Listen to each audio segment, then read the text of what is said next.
strong football teams? In the MAC conference? Yes. Yeah, the MAC conference has traditionally been a tough football conference, good coaches, good players in the MAC. I believe the MAC is as good as some of the BCS conferences, to be honest with you. I see it. And I think every week you better bring your A game. And a lot of times some of those upper tier BCS conferences better bring their A game, because MAC is good football, strong, tough, hard-nosed football. Football's important in a lot of those places, and you see that, you feel that, and you feel the tradition. So, there's no question that I've got a lot of respect. I've been around playing. I've been around playing as a BCS school, playing these MAC teams, and I know you go into those games, you're like, oh man, you're going to be in a physical football game. Steve, despite the newness of everything Thursday night, you guys didn't really have. There weren't really any illegal substitution penalties. It looks like the plays were crisp going in, and there wasn't. Things seemed to kind of flow pretty well. You didn't really see guys looking over at the sideline, being confused too much. Was that better than you could have expected? Because sometimes with a new staff coming in, you just see some of that initial confusion, but we didn't really see any of that Thursday night. Was that about as well as you could have hoped things went in terms of plays getting in and just the procedural stuff? Yeah, I mean, new staff, old staff, it doesn't seem to matter. Sometimes in opening games you have operational issues. And, I thought that the coaching staff did a great job. We did a lot of prep for that, a lot of walkthrough for that, a lot of, operational, situational things. And even when you do that, though, sometimes they pop up on you. And, I thought we prepared really well. I think I said this before, but we had a great week of practice. We had a great week of practice. And we had a great game day preparation for practice. Usually that equates to playing pretty clean, pretty well. And we did. For me to sit here and say that, I wasn't concerned, of course I'm concerned about that. That's one of those things, I don't care, like I said, new or old, it's opening day. One of the, I think I said early on is, just don't turn the ball over. Don't turn the ball over, don't have a lot of operational issues, be able to run the ball, play good defense. I mean, those are the things that you want to do. And we got that done. Now, we got to make sure we get that done week 2. Because sometimes those things creep up, because what happens is you might be adding some things, and now all of a sudden now we're taking a team on the road. Haven't been on the road with this football team yet, to win on the road, what do you have to do? You got to pack your defense, you got to pack your run game, you got to pack your senior leadership. That's what you have to do to go win on the road. We haven't done that yet here, so that's another new challenge, and we're gonna get after that and make sure that we're as prepared as we can be, so that we all have the same expectation level of what it's like to travel, how we approach the game on the road, and what it takes. There's a definitive way to go win on the road. I mean, it's not just, let's go play a football game. Great. Not really. Not really. You better pack that defense now on the road. You better run the ball, be able to run that football on the road, and you better have some senior leadership. Those are important criteria. And if you have that, you got a chance. Every week, obviously on the road, how big is it for Bernard Paris to have a big game every game? Well, I mean, he obviously is our starting tailback, and obviously if we're, he having a good game is a reflection of 10 other guys playing well. But altogether as 11, and he's getting good yardage, that means that we're running the football well. And that's a real important thing. I just am a believer it's hard, I don't believe you can win without being able to run it. That sets up the play action passes. That sets up those big explosive plays. It's a starting foundation point.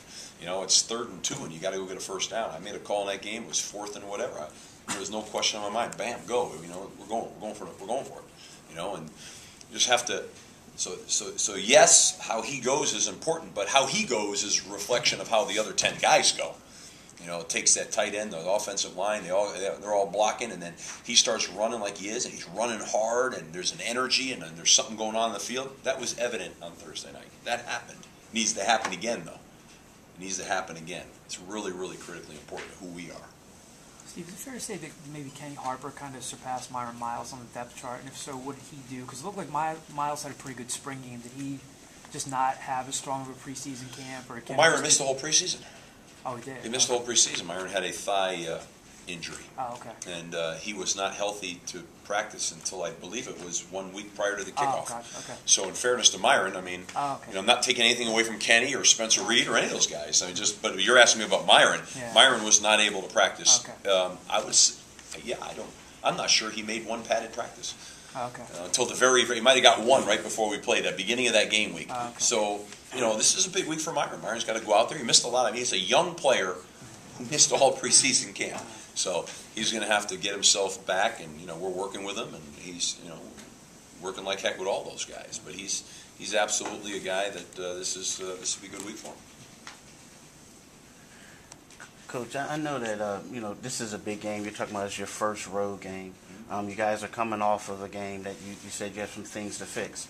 However, Temple's had a lot of success against Akron, and sometimes with young guys, they tend to overlook those teams like that. What are you doing to make sure that you guys don't come out flat this week?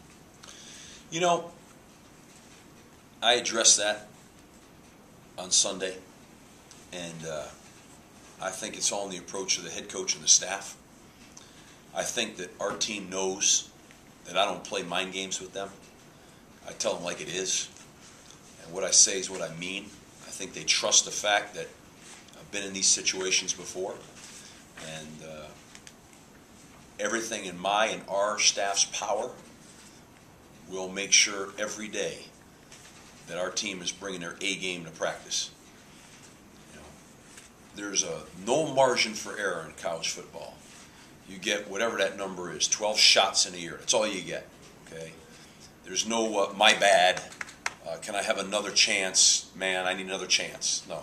No. There's no other chance. That's it. You got one shot. And I think that philosophy has to be ingrained in your team, that this is it. Put one in the L column, it ain't coming back. So you better fight and you better scratch for it. And that team will come out of that corner this week. And they're going to fight. Okay, so it's a mindset. You hope that they're listening. I think they are. And that's our job as a coaching staff.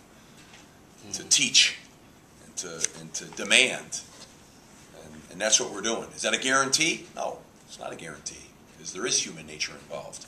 But I think these kids have a pretty good sense of how fragile things are.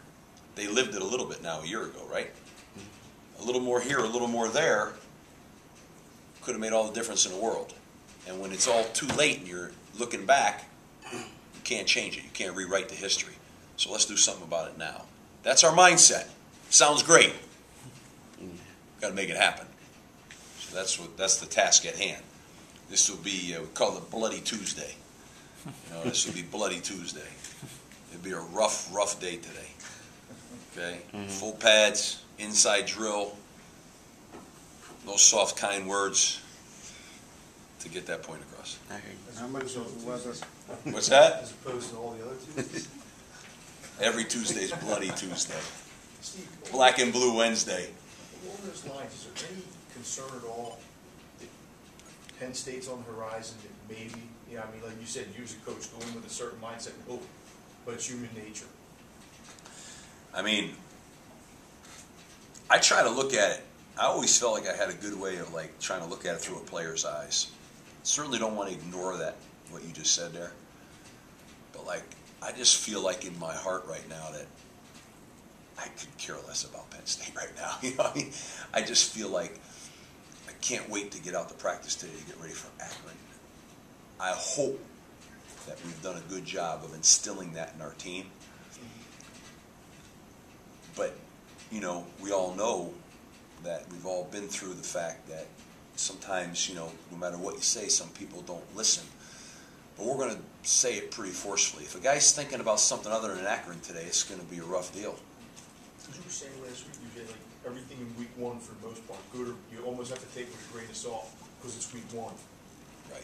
People make judgments, but there's still 11 other games to play. Oh, yeah. I feel like this is a trap game. I feel like you're going on the road to play this team in their home stadium. This is a proud football program. They're going to play their tail off in this game.